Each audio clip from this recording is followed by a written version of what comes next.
Halo semuanya, kembali lagi di channel Lobang Pusar. Bersama saya Vando yang akan membawakan segmen menari, yaitu menceritakan narasi misteri. Bagi yang baru bertemu dengan channel ini, nantinya kami akan membahas tentang horor, mitologi, dan konspirasi. Pada video kali ini, kami akan menceritakan beberapa kisah horor yang pernah terjadi di beberapa rumah sakit paling angker di Indonesia. Baik, tanpa berlama-lama lagi, langsung saja kita mulai ke pembahasannya.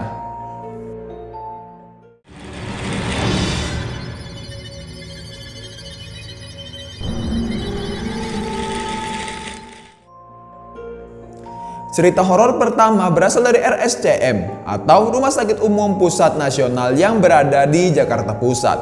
Rumah sakit ini sendiri pertama kali diresmikan dan dibuka pada tahun 1919.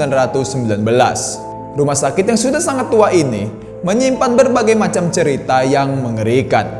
Salah satunya berasal dari seorang mahasiswa bernama Romli, di mana pada suatu malam Romli sedang berjalan pulang menuju rumahnya. Namun di tengah perjalanan, ia melihat segerombolan orang tengah berkumpul di pinggir jalan. Ia pun kemudian menghampiri gerombolan orang tersebut. Ternyata orang-orang di sana berkumpul karena sedang membantu seorang korban kecelakaan. Romli pun langsung menyadari bahwa korban tersebut adalah salah satu teman sekampusnya. Lantas, dengan cepat ia pun langsung bergegas menolong sang teman dan membawanya ke rumah sakit terdekat dengan bantuan warga sekitar. Kebetulan, rumah sakit terdekat dengan lokasi kejadian adalah RSCM, sehingga Romli pun segera membawa temannya untuk berobat ke rumah sakit tersebut. Sesampainya di rumah sakit, teman Romli langsung mendapatkan perawatan intensif. Romli mencoba untuk menghubungi kedua orang temannya. Tetapi sayangnya, kedua orang tua temannya itu sedang berada di luar kota dan baru bisa tiba di rumah sakit pada esok paginya.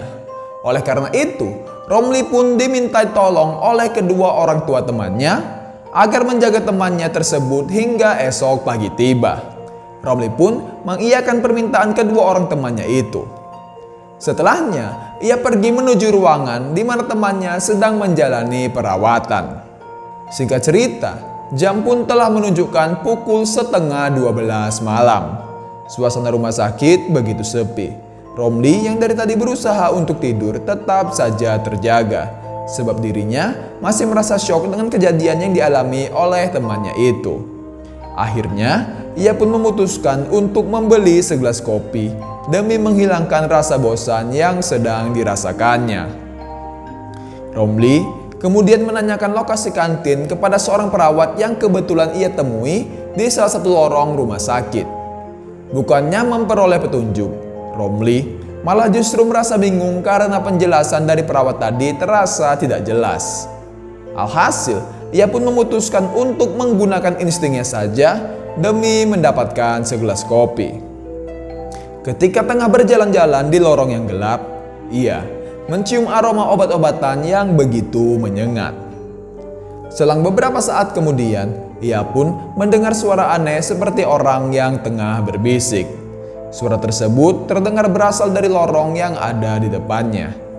Karena merasa penasaran, ia pun mendekati sumber suara tersebut. Anehnya, ketika Romli memasuki lorong di mana sumber suara tersebut berasal, suara aneh itu malah justru menghilang. Romli pun dibuat terkejut dengan melihat sekelilingnya yang tampak sangat berantakan. Kemudian, pandangan Romli langsung diarahkan ke sebuah meja yang terletak di sudut ruangan. Saat itu, kondisi tampak sangat minim cahaya, sehingga ia harus sedikit memfokuskan pandangan matanya untuk mendapat penglihatan. Setelah berusaha untuk melihat dengan jelas, ia lantas terkejut karena melihat sepotong kepala wanita berambut panjang tergeletak di atas meja tersebut. Seramnya, wajah dari wanita tersebut tampak tersenyum dengan tatapan tajam ke arah Romli sambil tertawa cekikikan. Sontak, Romli pun langsung merasa syok dan lemas terhadap apa yang baru saja ia lihat. Ia pun bergegas keluar dari ruangan tersebut dengan sangat tergesa-gesa.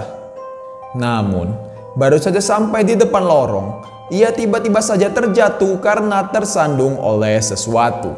Setelah mencari tahu apa yang membuatnya tersandung, ternyata yang membuatnya tersandung adalah tubuh seorang pria yang tak lagi memiliki kaki dan juga tangan. Seramnya lagi, pria tersebut menatap Romli dengan tatapan kosong tanpa menunjukkan ekspresi apapun. Tanpa pikir panjang, Romli pun segera bangun dan bergegas lari meninggalkan lorong. Hingga akhirnya, ia menabrak seorang satpam yang tengah bertugas pada malam itu. Satpam tersebut kaget melihat kondisi Romli dengan wajah yang sangat pucat sambil gemetar ketakutan. Romli kemudian dibawa oleh satpam itu menuju pos untuk ditenangkan. Setelah diberi minum, Romli menceritakan kejadian yang baru saja dialaminya.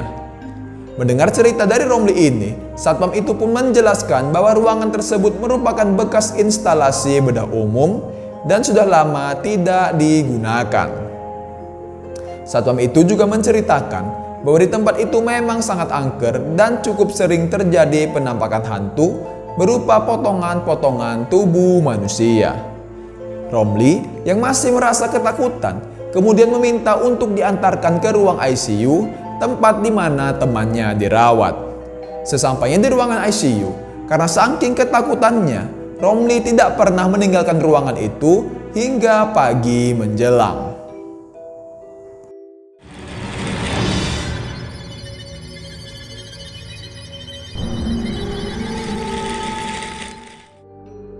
Yang kedua, ada Rumah Sakit Dharma Medika Tulangagung. Rumah Sakit Dharma Medika yang berada di Tulangagung, Jawa Timur ini juga menyimpan kisah yang cukup mengerikan.